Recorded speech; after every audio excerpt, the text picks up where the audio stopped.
நம்மளுடைய பணவீக்கம் யூஎஸ் நாட்டுடைய பணவீக்கத்தை விட அதிகமாக இருக்கக்கூடிய சூழலில் நம்ம டிவேல்யூவேஷன் வந்து ஃபாஸ்ட்டாக இருந்துச்சு. கன்சியூமர் ப்ரைஸ் இன்ஃப்ளேஷன் வந்து ஐ திங்க் லெஸ் தென் 1.5% என்னமோ தான் இருக்குது. ஆமாம், இதெல்லாம் உண்மையான டேட்டாவான்னு எனக்கு தெரியுது. இன்ட்ரெஸ்ட் ரேட்டை கட் பண்ணால் கரன்சி இன்னும் வீக் ஆகும், பொதுவாக தான் நடக்கும். ஆமாம், ஓகே. கரன்சி வீக்னஸ், அதாவது நாட்டோடைய கரன்சியோட ஸ்ட்ரென்த் வந்து அங்கே டாலர் ஸ்வாப்பில் ஆர்பிஐ இந்த மாதிரி செயல்பாடு பண்ணும்போது டாலர் வித் ரீட்டைல் செக்மெண்ட்டில் வந்து பாதிப்பு இல்லாமல் மேனேஜ் பண்ணக்கூடிய ஒரு கேப்பபிலிட்டி அவங்களுக்கு கிடைக்குது. ஓகே. இப்போ இதெல்லாம் பாதிப்பு இல்லை, தூக்கம் கெடுக்குதுன்னு எதுக்கு இந்த ஆக்ஷன் எடுக்கிறீங்கன்னு நான் கேட்குறேன். ஃபுல் ஃப்ளோட்டில் விட்டுருந்தா இந்த கரன்சியோட எக்ஸ்சேஞ்ச் ரேட் வந்து எங்கே போயிருக்கும் அப்படின்றது. கரன்சி வீக் ஆனால் ஸ்டாக் மார்க்கெட் வீழ்ச்சி செஞ்சிச்சு. ஆனால் நம்ம ஊரில் நம்ம இதே டேட்டா சூப்பராக இருக்குன்னு சொல்லிட்டு இருக்கிறோம். அது அவங்களுக்கு தான் தெரியும். எஃபிஐஸுக்கும் இதே டேட்டா தானே போகுது. அப்போ அவங்க ஏன் வந்து இவ்வளோ டேட்டா சூப்பராக இருக்குது, பரவாயில்ல 5% போனாலும் நம்ம இன்வெஸ்ட் பண்ணோன்னு ஏன் நினைக்க மாட்டேங்க? சந்தோஷமா ரிட்டையர் ஆகணுமா? மியூச்சுவல் ஃபண்ட்ஸ்ல இன்வெஸ்ட் பண்ண கால் லாபம் 9600296001. நாணய விகடன் நேயர்களுக்கு வணக்கம். ரெஜி தாமஸ் சார் நம்ம விகடன் ஸ்டுடியோக்கு வந்திருக்காரு. இன்னைக்கு அவர்கிட்ட என்ன கேட்க போறோம் அப்படின்னா, கடந்த வாரத்துல பாத்தீங்கன்னா ரூபாய் மதிப்பு சரிவு அப்படிங்கிறது மிக முக்கிய ஒரு பேச்சு பொருளா மாறிச்சு. என்னடா Q1ல பாத்தீங்க அப்படின்னா 84 ரூபாய்க்கு இருந்தது, Q2ல பாத்தீங்கன்னா 90.43 அப்படிங்கிற அளவுக்கு சரிஞ்சிருக்கு. ஸோ ஏன் இந்த திடீர் சரிவு? தொடர் சரிவில் இருக்கக்கூடியதை நம்ம பார்த்துட்டு இருக்கோம். என்ன காரணம், இதோட பின்விளைவுகள் என்னென்ன இருக்கும் அப்படிங்கிறதா இன்னைக்கு அவர்கிட்ட பேச போறோம். வணக்கம் சார். வணக்கம் சார். இன்ட்ரோல சொன்ன மாதிரி தான் Q1ல பாத்தீங்கன்னா 84 ரூபாய், அது கிட்டத்தட்ட அந்த ரேட்ல இருந்துச்சு, டாலருக்கு நிகரான ரூபாயின் மதிப்பு. ஸோ இப்போ பாத்தீங்கன்னா Q2ல அது வந்து 90.43. நம்ம ஓப்பனிங் பெல்ஸ்ல கூட நீங்க சொல்லியிருக்கீங்க, குறிப்பா கவனிச்சு இந்த ரூபாய் மதிப்பு சரிவு கிரேட்டர் டிப்ரிசியேஷனுக்குலாம் போகிறதுக்கு வாய்ப்புகள் இருக்கு அப்படின்னு நீங்க சில விஷயங்கள் குறிப்பிட்டிருந்தீங்க. இதன் பின்விளைவுகள் என்ன நம்ம சந்திக்க போறோம்? இதுக்கு வந்து ஃபர்ஸ்ட் நம்ம ஒரு ஹிஸ்டரி பார்க்கணும். இது எப்படி பயனுள்ளது அப்படின்றத பார்க்கணும், எப்படி நெகட்டிவ் அப்படின்றத புரிஞ்சுக்கிட்டா தென் இந்த நீங்கள் கேட்குற கேள்விக்கு எல்லா பதிலுமே முடிஞ்சிடும். Will try to compress this answer. Exchange ரேட்டோட ஹிஸ்ட்ரி தான் நமக்கு ரொம்ப இம்பார்ட்டண்ட்டாக இருக்கும். ஸோ 1990ல் when I was finishing college 1991ல் ரூபா டாலர் எக்ஸ்சேஞ்ச் ரேட் பார்த்தீங்கன்னா 17 ரூபா. ஆனால் 1991ல் வந்து நமக்கு ஒரு பெரிய கிரைசிஸ் நடக்குது, பேலன்ஸ் ஆஃப் பேமெண்ட் கிரைசிஸ் அப்படின்றது. ஃபினான்ஸ் மினிஸ்டராக இருக்கக்கூடியது மன்மோகன் சிங். அந்த டைமில் அவர் வந்து என்ன பண்ணார், கோல்டெல்லாம் லண்டன் கொண்டு போய் பிளட்ஜ் பண்ணி கரன்சி, ஆக்சுவலாக எக்கனாமிக் கிரைசிஸ் நமக்கு நாட்டில். ஸோ 17 ரூபாயிலேருந்து அப்போ வந்து டிவேல்யூ பண்ண வேண்டிய ஒரு சூழல். ஏன்னா நமக்கு வந்து ஒரு மாதத்துக்கு கூட கஷ்டமாக அந்த இம்போர்ட் பில், க்ரூட் பில் கட்டுறதுக்கு ஒரு மாதம் ஃபார் எக்ஸ்சேஞ்ச் ரிசர்வ்ஸ் மட்டும்தான் நமக்கு அந்த டைமில் இருந்தது. This is back in 91. அந்த டைமில் வந்து பேலன்ஸ் ஆஃப் பேமெண்ட் கிரைசிஸ் வந்து அவ்வளோ கிரிட்டிக்கலாக இருந்தது. வேறு வழி இல்லாமல் நம்ம ரிசர்வ் பேங்க்கில் இருக்கக்கூடிய தங்கத்தை வந்து பிளட்ஜ் பண்ணி அந்த டைமில் வந்து கரன்சி டிவேல்யூ ஆக ஃபஸ்ட்டு ஸ்டார்ட் ஆகுது. 17 ரூபாயிலேருந்து அரௌண்ட் 1940 அந்த ரேஞ்சுக்கெல்லாம் வந்துச்சு. திஸ் கண்டினியூட் அந்த மிட் 1990s 1998 99 வரைக்குமே அந்த ரேஞ்சில் தான் இருந்தது. 19 ரூபாய் 40 பைசா அரௌண்ட் தட் லெவல். 17லேருந்து 19 ஒரு 2 ரூபி டிவேல்யூ ஆகி அந்த பேலன்ஸ் ஆஃப் பேமெண்ட் கிரைசிஸ். அப்போ தான் இந்த எக்கனாமிக் ரிஃபார்ம்ஸ், நரசிம்மராவ் அவங்க தான் பிரைம் மினிஸ்டர், இவர் ஃபினான்ஸ் மினிஸ்டர். அப்போது நிறைய ரிஃபார்ம்ஸ்லாம் கொண்டு வந்தாங்க, அந்த opening up of India's economy அப்படின்லாம் அந்த ஒரு காலகட்டம் அது. So towards the end of 1990, அதாவது இயர் 2000 அந்த ரேஞ்செலாம் பார்த்தீங்கன்னா நம்ம வந்து ஸ்லோவாக அந்த ட்ரேட் ஃப்ளோஸ், இந்த இம்பேலன்சஸ், இந்த இன்ஃப்ளேஷன் ரொம்ப அப்போ வந்து பணவீக்க லெவல்ஸ் வந்து எக்ஸ்ட்ராடனரியாக இருக்கும். அதுக்கு முன்பதாக 1990க்கு முன்பதாகலாம் பார்த்தீங்கன்னா நம்ம 18% 17% இன்ஃப்ளேஷன் இந்த டைம்லாம் கூட இருக்குது. ஸோ பணவீக்கம் இருந்தாலே நம்ம வேல்யூ, கரன்சி வேல்யூ வந்து குறையும். இது வந்து நார்மல் எக்கனாமிக்ஸ். பர்ச்சேசிங் பவர் குறையும், அதுதான் சீக்ரெட். ஸோ இயர் 2000லாம் வரும்பொழுது Y2K கிரைசிஸ் டைம் அது. அந்த டைம்லலாம் பார்த்தீங்கன்னா நமக்கு வந்து ஒரு 20-22 அந்த ரூபாய்க்கு. ஸோ 1990ல் 17 ரூபா, அரௌண்ட் ஸ்டார்டிங் ஆஃப் இயர் 2000-2001 அதெல்லாம் பார்த்தீங்கன்னா ஒரு 22-21 19 to 22 அந்த ரேஞ்சில் இருந்திருக்கும், அரௌண்ட் தட் லெவல். அப்புறம் ஸ்லோவாக நீங்கள் ஒவ்வொரு 5-6 இயர்ஸ் நீங்கள் ஹிஸ்ட்ரி எடுத்து பார்த்தீங்கன்னா we have moved from there to about 35-40 rupees. 2010 to 12 அந்த ரேஞ்சிலலாம் நீங்கள் ஒரு 38-40 இருக்கும். 14-15 ஐ திங்க் ஆல்மோஸ்ட் 60க்கு வந்திருக்கும். 60-65 அந்த ரேஞ்ச். அப்போது கவர்மெண்ட் வந்து புதுசாக வருது. அப்போதான் வந்து பாஜக எல்லாம் பாத்தீங்கன்னா காங்கிரஸ் ஆட்சி இருக்கும்போது பயங்கரமா குரல் எழுப்பினாரு, எப்படி 60 நெருங்கலாம் டாலர் மதிப்பு. அப்போ பெட்ரோல் என்ன பண்ணிட்டு இருக்காங்க. அப்போ வந்து ஃபியூவல் கிரைசிஸும் இருந்தது. $150 போன பீப்பா, ஒரு பீப்பாக்கான விலை. அப்போ குதிரையில கழுதுல எல்லாம் நடந்து வந்தாங்க, பார்லிமெண்ட்டுக்கே டிராமாலாம் பண்ணானுங்க. ஸோ இது அந்த அந்த காலகட்டம். அங்கேருந்து வந்து டிவேல்யூ ஆகி 65லேருந்து 70, 75 ஸ்டார்ட் ஆஃப் அந்த கோவிட் டைம்லலாம் பார்த்தீங்கன்னா ஒரு 78, 80 இருக்கும். This is about 1921. அங்கேருந்து 21 to 25 பார்த்தீங்கன்னா அந்த 80லேருந்து இப்போ 90.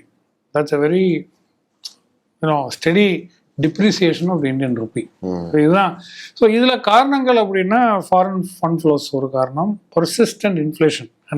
I will explain this. Persistent inflation, பணவீக்கம் தொடர்ச்சியாக, அதாவது ஒரு ஜுரம் வந்து விடாப்பிடியாக நம்மளை பிடிச்சிருக்கு, அந்த மாதிரி பர்சிஸ்டன்ட் இன்ஃப்ளேஷனாக அதுதான். பணவீக்கம் வந்து பர்சிஸ்டண்டாகவே இருக்கு. அதுதான் நம்மளுடைய இது. இன்ஃப்ளேஷன் நல்லது தான். இன்ஃப்ளேஷன் இல்லாத ஒரு எக்கானமி இஸ் நாட் ஹெல்த்தி. இப்போ ஜப்பான்லாம் டீஃப்ளேஷன் 10-15 வருஷமா டீஃப்ளேஷன் தான் இருக்கு. இப்போதான் இன்ஃப்ளேஷன் மறுபடியும் 0.8 அந்த மாதிரிலாம் வந்துருக்கு. இன்ஃப்ளேஷன் ஓரளவுக்கு இருக்கணும், அது நல்லது தான் அது. So persistent inflation, foreign fund flows, இந்த மாதிரி ஒரு பிரச்சனை இருந்தாலும் முக்கியமாக டியூரிங் த பாஸ்ட் ஹிஸ்ட்ரி, அதாவது கடந்த ஒரு 25-30 இயர்ஸ் ஹிஸ்ட்ரி பார்த்தீங்கன்னா எப்பப்போ நம்மளுடைய பணவீக்கம் யூஎஸ் நாட்டோடைய பணவீக்கத்தை விட அதிகமாக இருக்கக்கூடிய சூழலில் நம்ம டிவேல்யூவேஷன் வந்து ஃபாஸ்ட்டாக இருந்தது. ஓகே, அந்த டிப்ரிசியேஷன் வந்து ஃபாஸ்ட்டாக இருக்கும். டிவேல்யூவேஷன் தவறான வார்த்தை. Depreciation of the currency, exchange rate வந்து இன்னும் கொஞ்சம் கூடும். ஸோ இப்போ வந்து அவங்களோட இன்ஃப்ளேஷனை விட நம்ம வந்து குறைஞ்சிருக்கு. டெக்னிக்கலாக பார்த்தா குறைஞ்சிருக்கு. ஓகே நம்மளை இப்போ முந்தைய நேற்றுலாம் வந்து ரிசல்ட்ஸ் பாருங்கள். ஆர்பிஐ டேட்டா எடுத்து பார்த்தீங்கன்னா அந்த டேட்டா ஷீட்டில் பார்த்தீங்கன்னா நம்மளோட இன்ஃப்ளேஷன் வந்து -0.5, ஹோல்சேல் ப்ரைஸ் இண்டெக்ஸ் வந்து -0.5 நெகட்டிவ்ல இருக்கு. ஓகே, கன்சியூமர் ப்ரைஸ் இன்ஃப்ளேஷன் வந்து ஐ திங்க் less than 1.5% என்னமோ தான் இருக்கு. ஆமாம், இதெல்லாம் உண்மையான டேட்டாவான்னு எனக்கு தெரியாது. ஏன்னா கன்சியூமர் ப்ரைஸ் அவ்வளோ லோவாக இருந்தால் விலை குறைஞ்சிருக்கணும்ல. குறைஞ்ச பாடு கிடையாது. எந்த பொருளுக்காவது குறைஞ்சிருக்கான்றது இல்லை சொல்லுங்க. அப்போ இந்த டேட்டா வந்து எப்படி நம்புறது? இது ஒரு புறம். யூஎஸ்ல வந்து ஐ திங்க் 2.4 என்னமோ இருக்கு inflation. So there is so we are actually lower then. நீங்க எக்கனாமிக் பிரின்சிபல் நான் சொல்ற ஹிஸ்ட்ரியெல்லாம் வச்சு பார்த்தீங்கன்னா இப்போ நம்ம கரன்சி ஸ்ட்ரெங்தன் ஆகணும். கரெக்ட் தானே? ஆமாம், ஸ்ட்ரெங்தன் ஆகும். பட் ஸ்ட்ரெங்தன் ஆகலை. இன்ஃபேக்ட் 5% இறக்கம் தான் சந்திச்சிருக்கு. இதுக்கு வந்து 2 பேர் வந்து என்ன சொல்லியிருக்காங்க. ஒன்று வந்து சீஃப் எக்கனாமிக் அட்வைசர், அவர் வந்து என்ன பேசியிருக்காருன்னா, இதை பற்றி நான் வந்து என் தூக்கத்தை கெடுக்க போகிறதில்ல, இதை பற்றி யோசிச்சு தூக்கத்தை கெடுக்க போகிறதில்ல, அது போகிறது போகட்டும், மார்க்கெட் வில் டிசைட் அப்படின்றத அவர் பேசியிருக்காரு. சரி, இன்னொன்று, அதாவது இது மேட்டர் இல்லை, விட்டுருங்க. வெங்காய தக்காளி விலை ஏறும்போது நான் அதை சாப்பிட்றதுல நிர்மலா சீதாராமன் சொல்லும் போது அவங்களே இப்போ ஆளையே காணும். அவங்க வந்து இல்லாட்டி ரிலேட்டிவாக பேசுவாங்க. மற்ற நாடுகளுக்கு இவ்வளோ குறைஞ்சிருக்கு, நம்ம இவ்வளோதான் குறைஞ்சிருக்கு, குறைஞ்சதுல நம்ம சூப்பரா செயல்பட்டுருக்கோம் அப்படின்னு பேசுவோம். அதெல்லாம் ஒன்றும் கிடையாது. மூணாவது, நேற்று ஆர்பிஐ வந்து ஒரு அருமையான ஒரு செயல் செஞ்சிருக்காங்க. அதாவது கவலைப்படக்கூடாதுன்ற ஒரு எடுத்துக்காட்டுக்கு ஒரு முன் உதாரணமாக அவங்க என்ன செயல்பட்டு இருக்காங்கன்னா, நேற்று சிஆர்ஆர் ரேட்டை வந்து கட் பண்ணியிருக்காங்க. கரன்சி வந்து இவ்வளோ டிப்ரிஷியேட் ஆகும்போது பொதுவாக ரிசர்வ் பேங்க்ஸ் வந்து இன்ட்ரெஸ்ட் ரேட் கட் பண்ண மாட்டாங்க. இன்ட்ரெஸ்ட் ரேட்டுக்காக தான் ருப்பி எக்ஸ்சேஞ்ச் ரேட்டுன்றது முக்கியம் இல்லை. பட் டிப்ரிசியேஷனுக்கு வந்து இது ஒரு இம்பார்ட்டன்ட் பாயிண்டாக கன்சிடர் பண்ணுவாங்க. ரேட் கட்டுக்கும் டிப்ரிசியேஷனுக்கும் லிங்க் இருக்குது. அது டெக்ஸ்ட் புக் வரியில் இல்லாமல் இருந்தாலும் it influences one influences the other அப்படின்றத நம்ம புரிஞ்சுது. பட் இவர் வந்து ரொம்ப தைரியமாக 0.25% ரேட் கட் பண்ணியிருக்கு. எப்படி பணவீக்கம் வந்து குறைஞ்சிருக்கு, ரைட்டா? ஸோ பணவீக்கம் குறைஞ்சதுனால நான் இன்ட்ரெஸ்ட் ரேட்டை கட் பண்ணுறேன். இன்ட்ரெஸ்ட் ரேட்டை கட் பண்ணால் கரன்சி இன்னும் வீக் ஆகும். பொதுவாக தான் நடக்கும். ஆமாம், ஓகே. கரன்சி வீக்னஸ், அதாவது நாட்டோடைய கரன்சியோட ஸ்ட்ரென்த் வந்து இன்னும் குறையும். ஏன்னா இன்ட்ரெஸ்ட் ரேட் வந்து குறையும் பொழுது, அதே சமயத்தில் இன்ட்ரெஸ்ட் ரேட் ஏற்றும் பொழுது அந்த கரன்சி ஸ்ட்ரென்தன் ஆகும். ஸோ டெக்னிக்கலாக 90 ரூபாயில் இருக்க இந்தியன் ரூபாய் அகேன்ஸ்ட் US டாலர் இன்னும் கொஞ்சம் வீக்காக வாய்ப்பு இருக்குது. ஏன்னா இன்ட்ரெஸ்ட் ரேட் கட் பண்ணியிருக்காங்க. அதுக்கு கவுண்டர் பேலன்ஸ் பண்ணுறதுக்கு அவர் என்ன பண்ணியிருக்காரு, ஓப்பன் மார்க்கெட் ஆப்ரேஷன்ஸ், அதாவது பாண்ட்ஸ், நம்ம அரசாங்கத்தோடைய ட்ரெஷரி பாண்ட்ஸ் இல்லையா, அது வந்து ஒரு பெரிய தொகைக்கு வந்து நான் வாங்க போகிறேன். ஆல்மோஸ்ட் செவரல் மில்லியன் crore rupeesக்கு நான் பாண்ட் மார்க்கெட்டில் வந்து ஆக்டிவ். ஸோ பாண்ட் மார்க்கெட்டில் ஆக்டிவாக இருக்கும்போது கரன்சி ஃபால் வந்து கொஞ்சம் கண்ட்ரோல் ஆகும். Okay, right. So you are expecting a currency fall, ஏன்னா இன்ட்ரெஸ்ட் ரேட் கட் பண்ணியிருக்கு. அதை கவுண்டர் பண்ணுறதுக்கான அதை வாங்குறேன் அப்படின்ற பாண்ட் மார்க்கெட்டில் நீ செயல்படுற. மூணாவது, உனக்கு டாலருக்கு அகேன்ஸ்ட் தானே இப்போ பிரச்சனை. அவர் என்ன பண்ணுறாரு, டாலர் ஸ்வாப்னு ஒன்று இருக்குது. கரன்சி மார்க்கெட்ல, இன்டர்நேஷனல் கரன்சி மார்க்கெட்ல போனாங்க. அது வந்து I think about $3 billion or $4 billion dollar swap அடுத்த 5 வருஷத்துக்கு பண்ண போறாங்க. ஓகே. டாலர் ஸ்வாப் பண்ணும்போது என்ன ஆகும், கரன்சி ரேட் மாறாமலே இவங்களுக்கு டாலரை விற்கக்கூடிய அந்த கேப்பபிலிட்டி, அதாவது லோன்ஸை ஸ்வாப் பண்ணி ரூபா இதுக்கு மாற்றுறது, மற்ற கரன்சியில் மாற்று, that's called dollar swap. Currency மார்க்கெட்டில் நடக்கும். ரீட்டைல் செக்மெண்ட்ல பொதுவாக ஸ்வாப்ஸ்லாம் பண்ண மாட்டாங்க, பட் கம்பெனி ஸ்வாப்ஸ் பண்ணுவாங்க. ஓகே. ஸோ அதில் வந்து ஒரு $3 billion or $2 billion, $1 million whatever அந்த அமௌண்ட், பெரிய ஒரு தொகை அடுத்த ஒரு 3 வருஷத்துக்கு டாலர் ஸ்வாப் பண்ண போகிறாங்க. ஸோ அங்கே டாலர் ஸ்வாப்பில் ஆர்பிஐ இந்த மாதிரி செயல்பாடு பண்ணும்போது டாலர் வித் ரீட்டைல் செக்மெண்ட்ல வந்து பாதிப்பு இல்லாமல் மேனேஜ் பண்ணக்கூடிய ஒரு கேப்பபிலிட்டி அவங்களுக்கு கிடைக்குது. ஓகே. இப்போ இதெல்லாம் பாதிப்பு இல்லை, தூக்கம் கெடுக்கலன்னு எதுக்கு இந்த ஆக்ஷன் எடுக்கிறீங்கன்னு நான் கேட்குறேன். நீங்க தான் தூக்கம் கிடக்கூடாது, ஏன் தூக்கத்தை கிடக்கும், நீங்களும் தூக்கம் கொடுக்காதான் அவர் பேசியிருக்காருல்ல, அப்போ எதுக்கு நீ இவ்வளோ செயல்பாடு, அப்போ கரன்சி வீக் ஆகும். அப்போ தெரிஞ்சுதான் நீங்க வந்து நீங்க ஓபனிங் பெல் சொல்ல அதான் சொல்லிட்டே இருக்கீங்க, கிரேடட் அலோவ் பண்றாங்க, கிரேடட் டெப்ரிசியேஷனுக்கு. அந்த வார்த்தை நிறைய பேர் பிடிக்காது. இவங்க அது கூட நேற்று கூட யாரோ பேசியிருக்காங்க. IMF வந்து முக்கியமா IMF வந்து என்ன சொல்லியிருக்காங்கன்னா, இந்த எக்கனாமிக் டேட்டா இருக்குல்ல, ஆமா, நான் நீங்க இன்ஃப்ளேஷன் கொடுக்கறதோ இல்ல ஜிடிபி கொடுக்கறதோ டவுட் இருக்குங்கிற மாதிரி சொல்லியிருக்காங்க. டவுட் இருக்கு அந்த மாதிரி பேசியிருக்காங்க. அதுக்கு வந்து ஆர்பிஐயோட ஒரு டெப்யூட்டி கவர்னர் ஒரு லேடி வந்து அவங்க நேற்று வந்து பேசியிருக்காங்க ஃப்ரைடே அன்னைக்கு. ஆமா, அது வந்து அப்படிலாம் இல்லை, இதெல்லாம் ரொம்ப மைனர் தான். அது ஏதோ சி கேட்டகரியில போட்டிருக்கிற மாதிரி சொல்லியிருக்காங்க. அக்கௌண்டிங் டேட்டா வந்து அப்படிதான் இருக்கு. ஓகே. ஸோ அதுல வந்து கன்சிஸ்டன்சி கிடையாது. எப்படி, ஏன்னா இம்பேலன்சஸ் இப்படி இருக்கு, அவங்களும் யோசிக்கிறாங்க. ஸோ அவங்க வந்து அது போட்டிருக்காங்க, அதுக்கு ஜஸ்டிஃபிகேஷன் இவங்க கொடுத்துருக்காங்க, அது வேற விஷயம். ஆனா இந்த ரேட் கட், இந்த மூவ்மெண்ட்லாம் நம்ம பேசியிருந்தோம்ல, இதுல தொடர்ச்சியாக சஞ்சய் மல்ஹோத்ரா, அவர் தான் நம்ம ஆர்பிஐயோட கவர்னர், அவர் வந்து முக்கியமான ஒரு டைரக்ஷன் சொல்லியிருக்காரு. அவர் என்ன சொல்லியிருக்காரு, இப்போ 5% கரன்சி வீக் ஆயிருக்கு. இதுல நமக்கு எப்படியெல்லாம் பாதிப்பு, ஒன்று வந்து ஒரு 35, it contributes to about 25 basis points in terms of managing the deficit. I think so, right? And about 25 basis points towards the GDP it contributes, 35 basis points in counterbalancing the trade deficit. So இந்த பெனிஃபிட்லாம் இருக்கிறதுனால இந்த depreciation வந்து okay, நமக்கு நல்லது, கரை நல்லதுன்னு சொல்ற மாதிரி, ஆட்ல கரை நல்லதுன்னு சொல்லுவேன், இது வந்து நல்லா தான் இருக்கு, பரவாயில்ல, இதெல்லாம் இந்த கான்ட்ரிபியூஷன்லாம் நீங்க கவனிக்கணும்ல அப்படின்னு சொல்லி அவர் பேசியிருக்காரு. ஸோ நெட் ஆன் நெட் இதுதான் இந்த ஸ்டோரி. இது வந்து நம்ம வந்து ஃபுல்லி கன்வெர்ட்டபிள் கரன்சி கிடையாது. கரண்ட் அக்கௌண்ட் இது வந்து currency convert fully traded convertible currency கிடையாது. ஃபுல் ஃப்ளோட்டில் விட்டுருந்தா இந்த கரன்சியோட எக்ஸ்சேஞ்ச் ரேட் வந்து எங்கே போயிருக்கும் அப்படின்றத நீங்கள் யோசிச்சு பாருங்க. இது நான் ரொம்ப காலமாக சொல்லிட்டு இருக்கிறது தான். நீங்கள் அலோவ் பண்ணுறது ஒன்று, இப்போ நமக்கு ஃபாரெக்ஸ் பொசிஷன்லாம் ஸ்ட்ராங்காக இருக்குது அப்படின்னு அவர் பேசிக்கிறார். கரெக்ட், ஃபாரெக்ஸ் பொசிஷன்லாம் ஸ்ட்ராங்காக இருக்குது, பட் இப்போ ட்ரேட் டெபிசிட் நமக்கு கூட்டிகிட்டே வரும். கட்ட வேண்டிய பணம் $1 அப்போ 17, இப்போ $1 90. அப்போ கட்ட வேண்டிய கடன் திருப்பி செலுத்தும் போது என்ன ரேட்டில் நீங்கள் கட்டுவீங்க? $17 கட்ட முடியுமா உங்களால்? இல்லை $40 கட்ட முடியுமா? இல்லை $60 கட்ட முடியும்? இப்போ இருக்கிற எக்ஸ்சேஞ்ச் ரேட்டில் தான் நீங்கள் இன்டர்நேஷ்னலாக வாங்கக்கூடிய கடன் திருப்பி கட்ட முடியும். இதில் மார்க்கெட் ஃபோர்ஸஸ் என்ன, ஃபாரின் அவுட்ஃப்ளோ, இன்ஃப்ளோஸ், FPIயோட இன்ஃப்ளோ வந்து குறைஞ்சிட்டே வருது. இது நான் ஓப்பனிங் பெல் ஷோவில் உங்களுக்கு சொல்லியிருக்கேன். Dollar rupee exchange rate weakness of the rupee is hurting foreign portfolio investments குறைஞ்சிட்டே வருது. ரைட்டா? மூணாவது, நமக்கு இம்போர்ட்ஸ் இன்னும் காஸ்ட்லியர் ஆகும். நம்ம நெட் ஃபியூவல் இம்போர்ட்டர் தான் இன்னும். நமக்கு சொந்தமாக சப்ளைஸு எலக்ட்ரிக்கா மாதிரி இதெல்லாம் ஒன்றும் நடக்கலை இன்னும். நம்ம இன்னும் ஃபியூவல் இம்போர்ட்டர். அப்போ நம்ம இம்போர்ட் பில் கூடும்போது ட்ரேட் டெபிசிட் வந்து இன்க்ரீஸ் ஆகும். மர்ச்சன்டைஸ் ட்ரேட் டெபிசிட் வந்து இன்க்ரீஸ் ஆகும்போது மறுபடியும் கரன்சிக்கு வீக்னஸ் தான் ஆகும் இல்லையா? ட்ரேட் சர்ப்ளஸ் இருந்தால் தான் நமக்கு கொஞ்சம் ஸ்ட்ரென்த்து. இது ட்ரேட் வீக்னஸ் வரும். இப்போ தங்கத்துக்கு வந்து விலை ஏறிட்டு அப்படின்னு நம்ம கவலைப்பட்டு இருந்தா ஒரு பிரச்சனை வந்து இந்த டாலரோட வீக்னஸ் 5% கான்ட்ரிபியூஷன் இதுல தான் வருது. ஏன்னா டாலர் ருப்பி வீக்னஸ் வந்து 5%. கரெக்ட். கடைசியா முக்கியமா நேற்றைய தினம் நம்ம வந்து இன்ஃபேக்ட் நாணயம்ல இந்த மாதிரி ஐ ரோட் ஒரு ஆர்டிகல், இந்த paradox of high GDP versus depreciation of currency இப்போ ரீசெண்டா. ஓகே. அதுல நான் முக்கியமா சொன்ன ஒரு கதை என்னன்னா, ஒரு இன்சிடென்ட் என்னன்னா, ரீசெண்ட் டைம்ஸில் நம்ம சுற்று வட்டாரத்தில் இருக்கக்கூடிய மற்ற எக்கனாமிக் கண்ட்ரிஸ், எக்கானமி ஆஃப் மற்ற கண்ட்ரிஸ் எடுத்து பார்க்கணும். எங்கெங்கே ருப்பி வீக் ஆகிருக்கோ பங்கு சந்தை வீழ்ச்சியை சந்திச்சிருக்கு. ஓகே. அது தாய்லாண்டாக இருக்கட்டும், மலேசியா இருக்கட்டும், பேங்காக், வாடவர், இங்கே சுற்று வட்டாரத்தில் ஏஷியன் கண்ட்ரிஸ் ஒரு எக்ஸாம்பிளுக்கு நான் காமிச்சிருக்கேன். கரன்சி வீக் ஆனால் ஸ்டாக் மார்க்கெட் வீழ்ச்சி சந்திச்சிருக்கு. ஆனால் நம்ம ஊரில் கரன்சி வந்து 5% சரிவு, ஸ்டாக் மார்க்கெட் வந்து 9% ஏற்றம். ஓகே. ஸோ அது வந்து ஒரு அனாமலி. இது எப்படி அவ்வளோ எக்ஸப்ஷனலாக நம்ம அவ்வளோ ஸ்பெஷலாக நம்மக்கிட்ட என்ன இருக்குன்றது தான் யோசிக்கிறாங்க.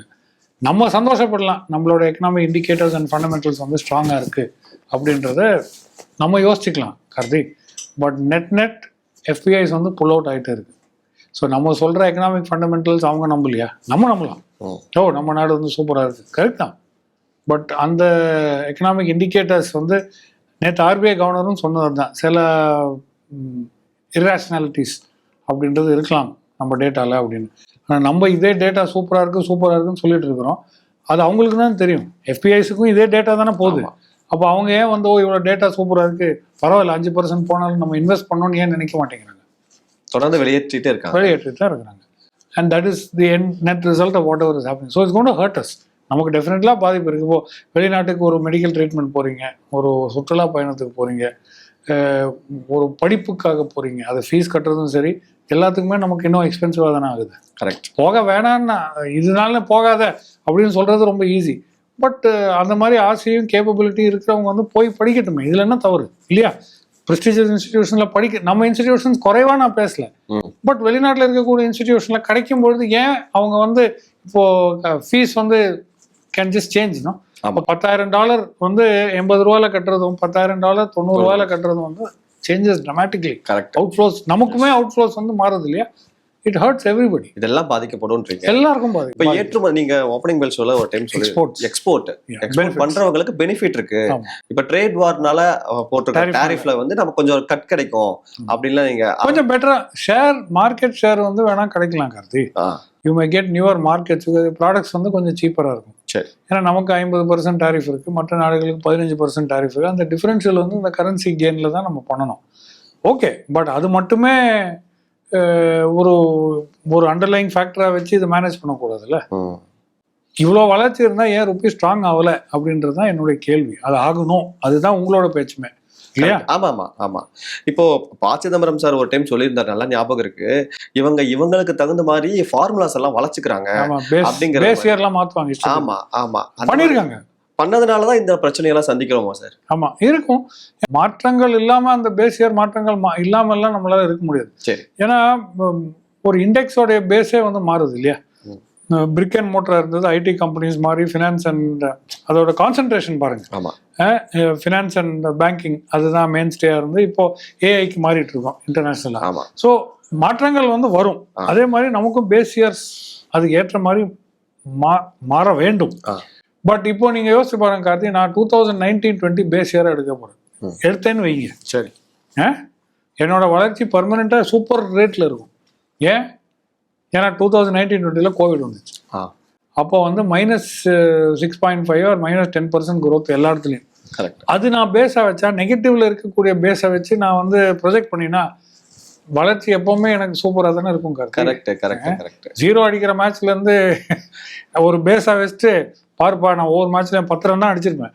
கன்சிஸ்டண்டா 10 ரன் அடிச்சு 10%. அப்போ எங்கேயோ என் குரோத் வந்து 110% இல்லையா? எவ்வளோ வளர்ச்சி இருக்கு அப்படின்னு சொல்றதே தவறு. ஸோ உன் கன்வீனியன்ஸுக்கு நீ வந்து பேஸ் பியர்லாம் மாற்றக்கூடாது, ஸ்டாட்டிஸ்டிக்கல் இதெல்லாம் மாற்றக்கூடாது. பட் அப்படி பண்ணி தான் இப்போ அதனால தான் ஐஎம்எஃப் கூட அந்த சர்டன் டவுட்ஸ் இருக்கு அப்படின்னு சொல்லி எக்கனாமிக் டேட்டா அண்ட் இண்டிகேட்டர்ஸ்ல டவுட் இருக்குன்னு சொல்றது அதனால தான். இது நம்ம எப்படி பார்க்கறது? இது நம்ம நாட்டுக்கு ஒரு அசிங்கம் தானே, இது அப்படித்தானே எடுத்துக்கிறோம் அப்படின்னு சொல்ல முடியாது. சரி, தெரிஞ்சு பண்றோம். we are administering the currency. இது ஒரு பித்தலாட்டம் மாதிரி தானே இருக்கு அப்படின்றது ஒரு பார்வை. that is one way to look at it. இன்னொரு வழி என்ன, ஓகே இந்த பாசிட்டிவ்ஸ்லாம் இருக்குல்ல. இப்போ 5% கரன்சி டிப்ரிஷியேட் ஆகிறதுனால நமக்கு எக்ஸ்போர்ட் டெபிசிட் வந்து டாரிஃபை மேனேஜ் பண்ண போகிறோம். ஜிடிபி இம்பேக்ட் வந்து இவ்வளோ இருக்குது. இன்ஃப்ளேஷனுக்கு ஒரு 0.25% கான்ட்ரிபியூஷன் இருக்குது. இன்ஃப்ளேஷன் நல்லது தான், ஏன்னா இப்போ வந்து நெகட்டிவ்ல ஹோல்சேல் ப்ரைஸ் இண்டெக்ஸ் நெகட்டிவ்ல இருக்கு. அப்போ கொஞ்சம் இன்ஃப்ளேஷன் வருது, நல்லது தான் அப்படின்னு தூக்கி விட்டு, ப்ளஸ் இப்போ கன்சியூமர் ஸ்பெண்டிங் வந்து கூடலாம். அதுவும் ஒரு எதிர்பார்ப்பு. நீங்கள் கரன்சியை விட்டுருங்க, இம்போர்ட் பண்ணிடலாம், நீ வாங்க வேண்டாம். உலகத்தில் இருக்கிற எல்லா சூப்பர் ப்ராடக்ட்ஸுமே நம்ம நாட்டில் இருக்கு தானே. ஸோ நீங்கள் வந்து ஸ்பெண்ட் பண்ணி, இப்போ ஜிஎஸ்டி கட் பண்ணாங்க, இதையும் இப்படி அட்ஜஸ்ட் பண்ணி பண்ணும்பொழுது it means that consumption will definitely increase.